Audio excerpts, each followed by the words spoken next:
यत्र नार्यस्तु पूज्यन्ते रमन्ते तत्र देवताः यत्रैतास्तु न पूज्यन्ते सर्वास्तत्राफलाः क्रियाः.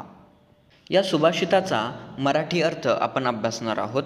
यत्र नार्यस्तु पूज्यन्ते, यत्र म्हणजे जेथे, नार्यस्तु पूज्यन्ते, नार्य म्हणजे नारी आणि पूज्यन्ते क्रियापद आहे, बहुवचनाचं क्रियापद आहे.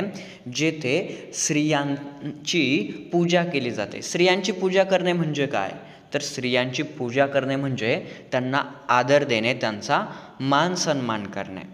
रमन्ते तत्र देवताः, आणि अशा ठिकाणी जेथे स्त्रियांचा आदर केला जातो, त्यांना मान सन्मान दिला जातो, अशा ठिकाणी तत्र म्हणजे तेथे, रमन्ते देवताः बहुवचनाचा शब्द आहे. तेथे देवताही रमन्ते म्हणजे निवास करतात, आनंदाने राहतात. यत्र नार्यस्तु पूज्यन्ते, जेथे स्त्रियांचा आदर केला जातो, त्यांना मान सन्मान दिला जातो, तेथे तत्र रमन्ते देवताः, देवताही आनंदाने वास करतात. यत्रैतास्तु न पूज्यन्ते, आणि जेथे न पूज्यन्ते, आणि जेथे स्त्रियांचा आदर केला जात नाही, त्यांची पूजा केली जात नाही, सर्वास्तत्राफला क्रिया, आणि तेथे सर्व प्रकारचे जे चांगलं कार्य जरी होत असेल तर ते कार्य निष्फळ आहे, अफला, त्राफला, सर्वस्त्र त्रफला, इथे संधी विग्रह होऊन अफला, अफला म्हणजे निष्फळ क्रिया आहे. तेथे कितीही चांगली क्रिया होत असली तरीसुद्धा ते सर्व क्रिया निष्फळ आहेत.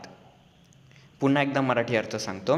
यत्र नार्यस्तु पूज्यन्ते म्हणजे जेथे स्त्रियांचा आदर केला जातो, त्यांना मान सन्मान दिला जातो, रमन्ते तत्र देवताः, तेथे देवतासुद्धा वास करतात, आनंदाने राहतात. यत्रैतास्तु न पूज्यन्ते, आणि जेथे स्त्रियांचा आदर केला जात नाही, त्यांना मान सन्मान दिला जात नाही, सर्वास्तत्राफला क्रिया, तेथे कितीही चांगल्या प्रकारचं कार्य आपण करत असलो, सर्व चांगली कार्य करत असलो तरीसुद्धा ती सर्व कार्ये निष्फळ आहेत.